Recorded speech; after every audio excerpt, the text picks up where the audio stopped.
ఇప్పుడు హరీష్ రావు గారు కేటీఆర్ గారు చేసినటువంటి కృషి వల్ల నీకు తెలుసు కదా క్రాంతి అసెంబ్లీలో మేము ఓడిపోయినాం. మొత్తం నిరాశ నిస్పృహలు ఆవరించున్నటువంటి సందర్భం. రేవంత్ రెడ్డి గారు నేను గేట్ తీస్తా మొత్తం చేపలు పడిపోతున్నాయి, మా ఎమ్మెల్యేలందరూ కూడా అందులోకి పోతారని చెప్పి ప్రచారం చేశారు.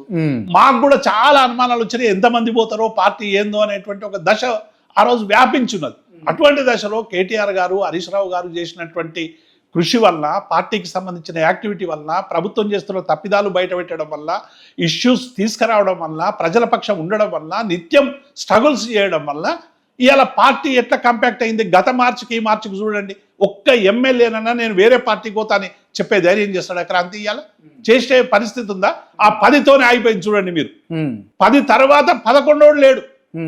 ఆ ఉన్నోళ్ళు కూడా నాకు గరక నాకు ఘాట్కా రోజు మీటింగ్లు పెట్టుకొని మేము టీఆర్ఎస్ అని ఇవాళ పోలీస్ కంప్లైంట్ ఇచ్చే స్థాయికి వచ్చింది. సుప్రీంకోర్టులో కౌంటర్ ఆఫ్ డిబేట్ చేసేదాకా వచ్చింది. ఎందుకు వచ్చింది క్రాంతి? అంటే బీఆర్ఎస్ బలం వాళ్ళు అనుకున్నంత క్షీణత దశలో లేదు, రోజు రోజు పెరుగుతా ఉంది. పార్టీ గ్రాఫ్ పెరుగుతా ఉంది డెఫినెట్ గా. నిజము. ఇప్పుడు మీరు ఏ పార్టీలో ఉన్నారు? BRS party. సో అందుకు మీకు అట్లా అనిపిస్తుంది అంతే. ఉండొచ్చు క్రాంతి. నేను ఏమంటున్నా, మాకైతే దానికి ఒకటే కొల. మనం ఏ పార్టీకైనా రాజకీయ పార్టీకైనా ఒకప్పుడు వరదలాగా 10 మంది ఎమ్మెల్సీలు 10 మంది ఎమ్మెల్యేలు పోయినటువంటి దశ ఇలా ఆగిపోవడానికి కారణం ఏంది క్రాంతి? చాలా మంది గతంలో మా తెలంగాణ భవన్కు, మా పార్టీ ఆఫీస్కు తొలినాళ్లలో ఏదైతే మా పార్టీ ఓడిపోయినటువంటి తొలినాళ్లలో చాలా తక్కువ మంది వచ్చి కూర్చునేది పార్టీలో. ఇలా పోతే మాకే జాగ దొరుకుతలేదు. అంటే కారణం ఏంది? ఎంతో కొంత విశ్వాసం ఉంటేనే కదా రేపు అధికారంలోకి వస్తాం, లేకుంటే ఇంకా పార్టీ ప్రజల కోసం పనిచేస్తుంది. చాలా మంది రోజు వస్తారు. సరే, నాయకత్వం బలపడుతుంది, లేకపోతే కార్యకర్తలు జర ఉన్నారు అని అనుకుంటే ఓకే, ఇంతవరకు ఓకే. కానీ ప్రజల సంగతి ఏంది మరి? ఇప్పుడు ప్రజల సంగతి ఎప్పుడు తెలుస్తుంది క్రాంతి? ఎన్నికలకు పోయినప్పుడు తెలుస్తుంది. ఇప్పుడు మేము చెప్పుకొని మొత్తం మాయా సీట్లని మేము చెప్పుకుంటే కూడా అది అతియోశక్తి అవుతుంది.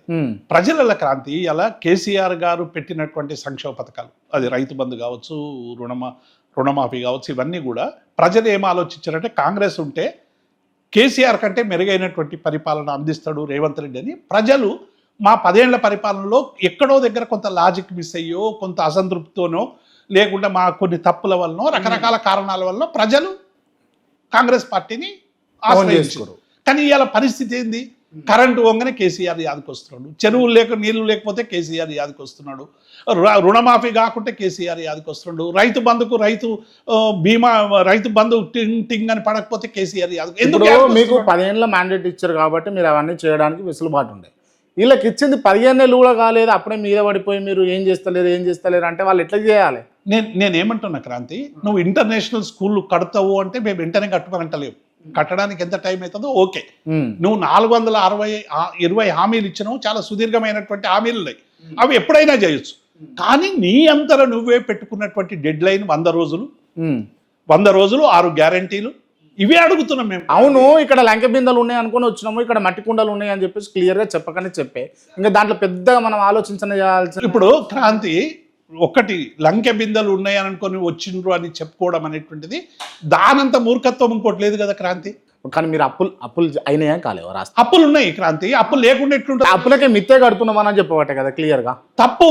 అదే ఇప్పుడు మొన్న శాసనసభ సాక్షిగా రేవంత్ రెడ్డి గారు చెప్పింది చాలా తప్పు అనేటువంటి విషయాన్ని చాలా స్పష్టంగా బయటపడ్డది.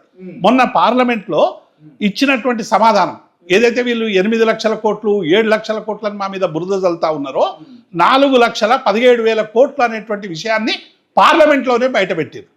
మొన్న మా హరీష్ రావు గారు చాలా స్టేట్ అవేగా అసెంబ్లీలో ఆర్థిక మంత్రికి అప్రాప్రియేషన్ బిల్ సందర్భంగా వాళ్ళకి సమాధానం చెప్పారు. చాలా స్పష్టంగా చెప్పిండు, ఇగో మా అప్పులు ఇవి,